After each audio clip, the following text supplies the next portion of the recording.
అందరికీ నమస్కారం. తెలుగు కథామాలకు స్వాగతం. జానకి విముక్తి నవల చదువుతున్నాను.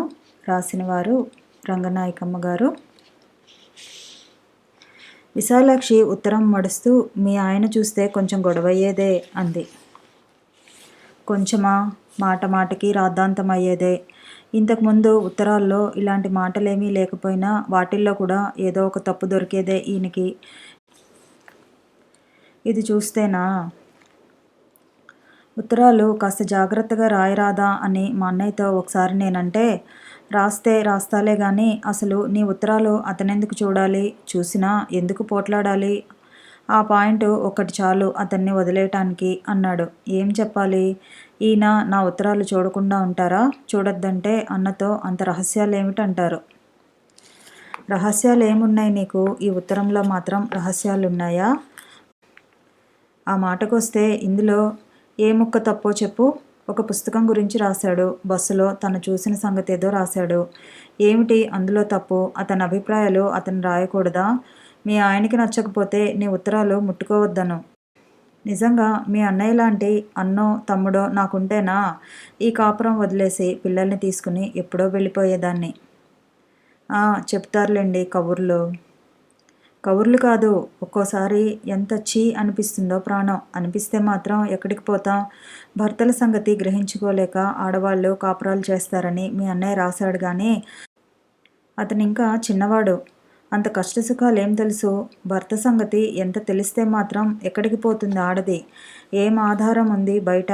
ప్రతి చిన్నదానికి మొగాడి మీద ఆధారపడి బతకూడదు జానకి. ₹1 డబ్బులు సొంతంగా సంపాదించుకోలేకపోతే ఎందుకు బతికి ఆడది? ఏం ఆడవాళ్ళం ఇంటి పనంతా చెయ్యట్లేదా? చేస్తే ఏమిటి? దానికి జీతమా బత్తమా?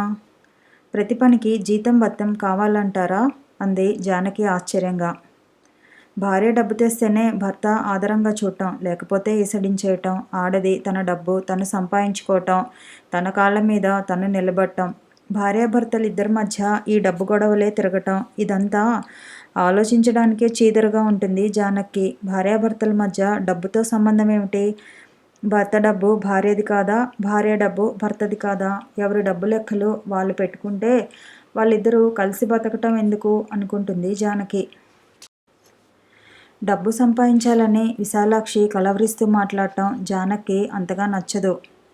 మగవాడు బయట పని చేస్తాడు, ఆడది ఇంట్లో పని చేస్తుంది. ఇద్దరూ సుఖంగా బతకాలి, మనసులు మంచిగా ఉండాలి గాని అంది జానకి. మగాడు బయట పనే ఎందుకు చేయాలి? ఆడది ఇంట్లో పనే ఎందుకు చేయాలి? ఏం మగాడే ఇంట్లో పని చేయరాదు అనే ప్రశ్న జానకి లేదు, విశాలాక్షికి లేదు. లోకంలో అలాగే జరగటం వాళ్ళు పుట్టినప్పటి నుంచి చూస్తున్నారు. దాని మీద వాళ్ళిద్దరికీ ప్రశ్న రాదు. జానకి మాటల మీద విశాలాక్షి వాదానికి దిగుతూ, మనసులు మంచిగా ఉండాలా? ఎవరి మనసులు మంచిగా లేవంటావు? నీ మనసు లేదా? నా మనసు లేదా? మన మనసులు ఎప్పుడూ మంచిగానే ఉన్నాయి. మరి ఏం ఒరిగింది? మన మొగాళ్ళ మనసులు మంచిగా ఉన్నాయా అని కోపంగా రెట్టించింది. అదే అర్థం కాదు జానకి. మొగాళ్ళు ఎందుకలా ఉంటారో అర్థం కాదు. ఎక్కడో నూటికో కోటికో ఒక్కో మగాడు మంచిగా ఉంటాడు. అందరూ ఎందుకలా ఉండరో అర్థం కాదు. ఆడవాళ్ళందరూ మంచివాళ్ళేనంటారా అంది తన వాదనేదో తను చేయాలన్నట్టు. ఆడవాళ్ళు మంచివాళ్ళు కాకపోతే అది వేరు. అలాంటి ఆడదానితో మొగాడు ఇబ్బందులు పడక్కర్లేదు. అలాంటి దాన్ని వదిలేసి మొగాడు నిక్షేపంలా బతుకుతాడు. వాడు తలుచుకుంటే వదిలేసే మార్గం ఉందా లేదా చెప్పు? అమ్మో, దీన్ని వదిలేస్తే నాకు తిండికి జరగదే అని మొగాడు పెళ్ళాం మీద ఆధారపడి ఉంటున్నాడా? ఆడదే అలా ఆధారపడి ఉంటుంది. అవునా కాదా? నా మటుకు నేను దిక్కులేకే ఉంటున్నాను మొగుడి దగ్గర. నా ఒక్కదాని పొట్ట అయితే ఎక్కడో అక్కడ చాకరీ చేసుకుని బతికేద్దును. ఈ పిల్లలో దిక్కులేక కాదు ఇక్కడున్నది. మా చెల్లెలు దిక్కులేకే ఉంది వాడి దగ్గర. ఏది మాలాగా దిక్కు లేకుండా పెళ్ళాల దగ్గర పడున్న మొగాళ్ళని చూపించు. సోమరిపోతుల్లాగా ఒళ్ళొంచకుండా తాగి తందనాలాడే వాళ్ళ మాట చెప్పకు. అది దిక్కులేకపోవటం కాదు. ఒళ్ళొంచి ఏదో ఒక పని చేసుకునే మొగాడు పెళ్ళాం మీద ఆధారపడి ఉంటాడా? మరి ఆడది ఎంత ఒళ్ళొంచి ఎంత చాకరీ చేసినా పిడికెడు మెతుకులకి కూడా మొగుడి మీద ఆధారపడవలసిందేగా. అందుకే నా గోల, ఆడదానికి కాస్తో కూస్తో సంపాదన ఉండేడవాలని. విశాలాక్షి వాదానికి తల తిరిగిపోయింది జానకి. నోట మాట రాలేదు. అదంతా నిజమేననిపిస్తోంది. కానీ మనసుకి నచ్చటం లేదు. ఆడది డబ్బు సంపాదిస్తేనే భర్త మంచిగా చూస్తాడు, లేకపోతే చూడడంటే అంతకన్నా ఘోరం లేదనిపిస్తోంది. భర్త సంపాదిస్తుండగా ఆడది చక్కగా ఇల్లు వాకిలి చూసుకుంటూ భర్తకి మంచి చెడ్డ చూస్తూ ఉండక తను కూడా డబ్బెందుకు సంపాదించుకోవాలో అర్థం కావటం లేదు. అదంతా ఏదో అర్థం పర్థం లేని తల్లకిందుల వ్యవహారంలాగా అనిపిస్తోంది. ఒక ఆయన భార్యని బస్సులోనే లెంపకాయలేశాడు కదా, ఆవిడికి డబ్బుంటే అలా చేయడా? అతని బుద్ధే అలాంటిది. అంతేగాని దిక్కు లేకుండా తన మీదే ఆధారపడే ఆడదాన్ని మొగుడు ఎన్ని అవమానాలైనా చేస్తాడు. డబ్బున్న దాన్ని ఎందుకు చేస్తాడు? కావాలంటే మీ అన్నయ్యకి ఉత్తరం రాయి. ఆ బస్సులో కనపడ్డ వాళ్ళు పేదవాళ్ళలాగున్నారా, డబ్బున్న వాళ్ళలాగున్నారా అని రాయి. ఒకసారి మా అన్నయ్యే చెప్పాడు. 2 భార్యాభర్తలు ఉన్నారట. వాళ్ళిద్దరూ డాక్టర్లేనట. ఒకసారి ఆసుపత్రిలోనే ఎంతోమంది ముందు భర్త భార్యని లెంపకాయ వేశాట. మరి భార్యకి డబ్బు లేదనో, ఉద్యోగం లేదనో భర్త అలా చేశాడా? అంది జానకి గట్టిగా, పట్టుదలగా వాదిస్తూ. విశాలాక్షి తెల్లమొహం వేసింది. డబ్బున్న ఆడవాళ్ళు, ఉద్యోగాలు చేసే ఆడవాళ్ళు కూడా కాళ్ళ కింద చెప్పుల్లాగా మొగుళ్ళ చేతుల్లో అణిగిమణిగి పడి ఉండటం, కొందరు తిట్లు తన్నులు కూడా తింటూ ఉండటం తనకి తెలిసిన సంగతే మరి. డబ్బులేని ఆడది భర్త దగ్గర అణిగిమణిగి ఉన్నట్టే డబ్బున్న ఆడది ఉంటే మరి ఉద్యోగం చేసి డబ్బు సంపాదించుకోవటం వల్ల ఏమిటి మేలు? బోలెడు చదువులు చదువుకొని ఉద్యోగాలు చేసే భార్యను కూడా మగాడు అవమానాలు చేయటం తప్పకపోతే మరి ఆడదానికి ఆ కర్మ తప్పేదెలాగా? తప్పనే తప్పదా? మగాడి బుద్ధి మంచిది కావాలి గాని అని జానకి అనే మాటలు నిజమేనేమో అని అనిపించింది మళ్ళీ. మగాడి బుద్ధి మంచిదైతేనే ఆడది సుఖపడేట, లేకపోతే ఆడది ఎంత డాక్టర్ అయినా ఎంత గొప్పదైనా ఇబ్బందులేనా? మరి మగాడి బుద్ధి ఎలా మంచిదవ్వాలి? ఎవరు బాగు చేయాలి దాన్ని? అంతా అయోమయం అయిపోయింది విశాలాక్షికి. బుద్ధికి డబ్బుకి సంబంధం ఏమిటో, అసలు సంబంధం ఉందో లేదో ఏమీ అందలేదు విశాలాక్షి జ్ఞానానికి. అది కాదు జానకి, నేననేది ఏమిటంటే, నువ్వనేది నిజమేననుకో, మగాడికి కానీ ఆడదానికి కానీ బుద్ధి మంచిదవ్వాలి. ఆ మాట ఎవరు కాదంటారు కానీ, నేననేది ఏమిటంటే ప్రమీలకి మనకి ఎంత తేడా ఉందో చూడు. ఆయన మంచివాడు కాబట్టి అలా చూస్తాడంటావేమో కానీ, ఎంతైనా చేతిలో చిల్లి కానీ లేకుండా అన్నింటికీ మగాడి మీదే ఆధారపడకూడదులెద్దు.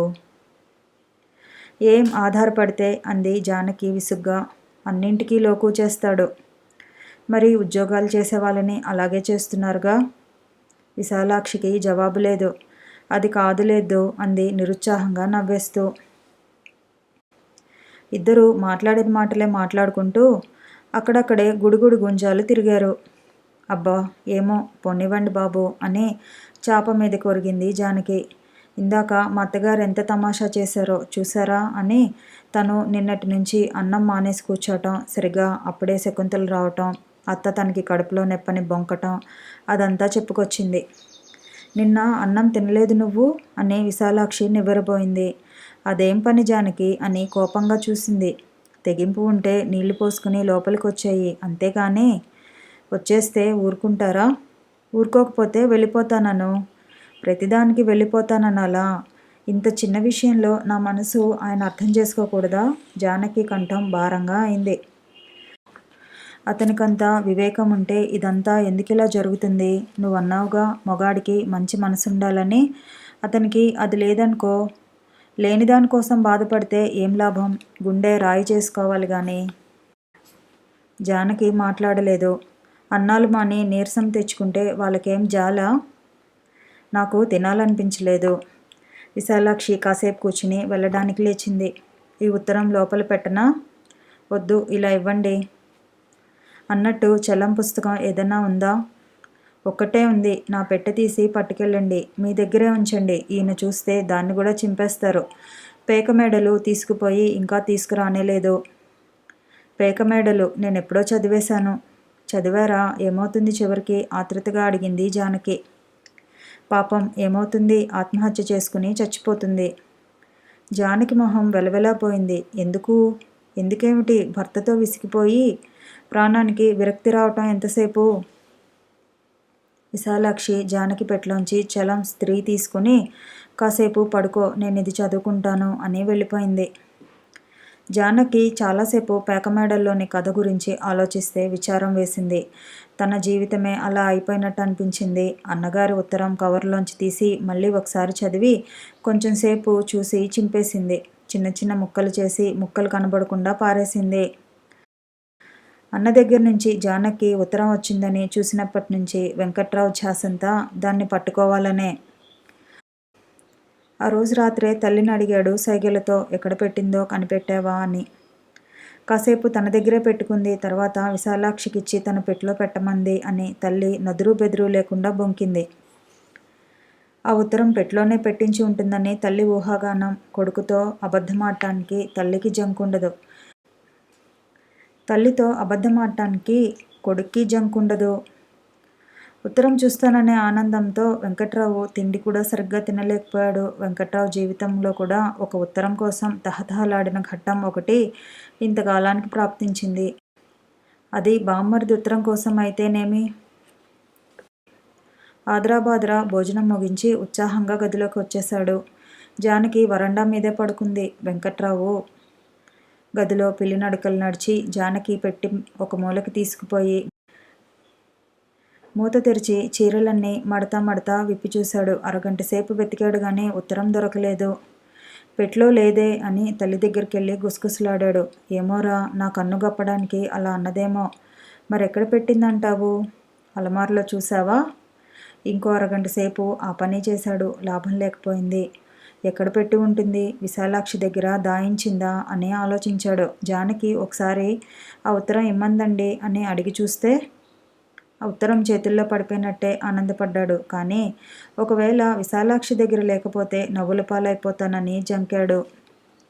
అసలు అన్నా చెల్లెలకి ఉత్తరాలేమిటని పెద్ద కోపం వచ్చింది వెంకట్రావుకి.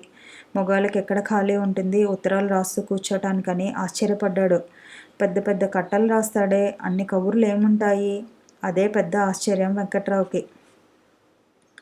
అత్తింట్లో ఉన్న ఆడపిల్లకి పుట్టింటి వాళ్ళు ఎప్పుడన్నా ఒక ఉత్తరం ముక్క రాసినా ఏ కార్డు ముక్కో రాసి అందరి క్షేమాలు తెలపండనో, నువ్వు అల్లుడు గారు ఒకసారి రండనో, ఏ పండక్కో పబ్బానికో రాయటమే వెంకట్రావు ఎరుగును గాని ఇలా అన్న చెల్లెలకి వారానికో కవర్ రాయటం అతనెన్నడూ వినలేదు, చూడలేదు. జానకి ఎప్పుడు ఉత్తరం వచ్చినా వెంకట్రావు దేహం నిప్పుల్లో దుంపలా ఉడుకుతుంది. ఇప్పుడు మరీను ఆ ఉత్తరం దొరకనే లేదు. ఇక జానకిని అడిగితే గానీ లాభం లేదని తేల్చుకోక తప్పలేదు.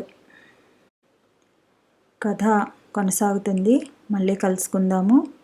ఈ వీడియో నచ్చితే లైక్ చేయండి, షేర్ చేయండి, కామెంట్ చేయండి, ఛానల్ని సబ్స్క్రైబ్ చేయండి.